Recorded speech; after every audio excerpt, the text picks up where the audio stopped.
Avalanche भंजन और भंजक वोल्टता। एवलांस से ब्रेकडाउन एंड ब्रेकडाउन वोल्टेज।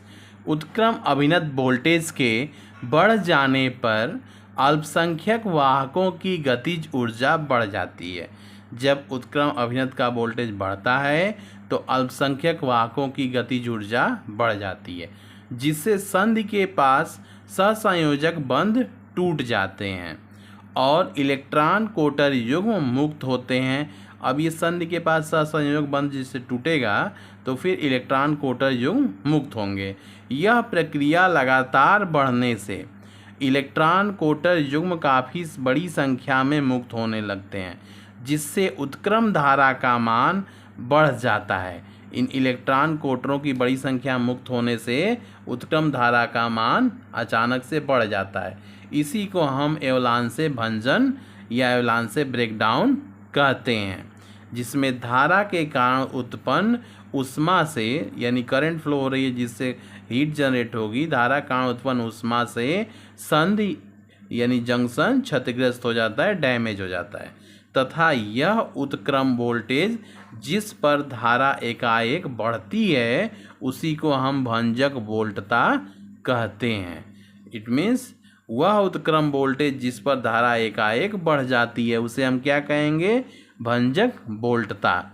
अब यह भंजक वोल्टता पीएन जंक्शन के अपमिश्रित अपद्रव्य परमाणुओं के घनत्व पर निर्भर करता है। नेक्स्ट, जेनर डायोड एवं जेनर भंजन। Zener diode and zener breakdown. ये जेनर डायोड का चित्र बना हुआ है। इसमें साधारण डायोड से अधिक डोपिंग, जेनर डायोड में साधारण डायोड से अधिक डोपिंग होती है। डोपिंग यानी अशुद्धियों को मिलाने को ही हम डोपिंग कहते हैं, जिसमें अवक्षय परत पतली हो जाती है, जिससे उत्क्रम वोल्टेज के कम मान यानी 10 वोल्ट पर ही वैद्युत क्षेत्र तीव्र हो जाता है और संधि के पास सहसंयोजक बंध टूटने लगते हैं।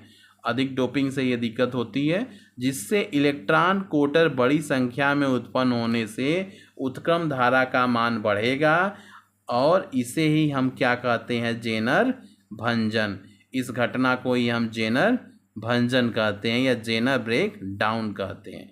जेनर डायोड के भंजन एवलांस भंजन के कम विभव पर ही होता है, यानी एवलांस भंजन की तुलना में जेनर डायोड का भंजन कम वोल्टेज पर ही हो जाता है। पीएन संधि डायोड के उपयोग, क्या क्या इसका उपयोग है?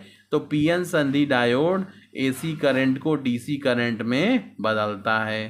पीएन संधि डायोड वोल्टेज का स्थायीकरण करता है।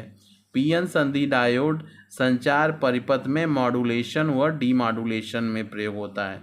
यही नहीं, पीएन संधि डायोड का उपयोग ट्यूनिंग, जैसे रिमोट्स में ट्यूनिंग करते हैं, रिमोट टीवी के रिमोट या फिर इसमें जो भी रिमोट से चलने वाले डिवाइसेज हैं उसमें ट्यूनिंग परिपथ होता है, तथा रिसीवरों में भी इस पीएन जंक्शन का उपयोग किया जाता है। इस तरह से हमने एवलांस भंजन, जेनर डायोड और पीएन जंक्शन इसके बारे में समझा।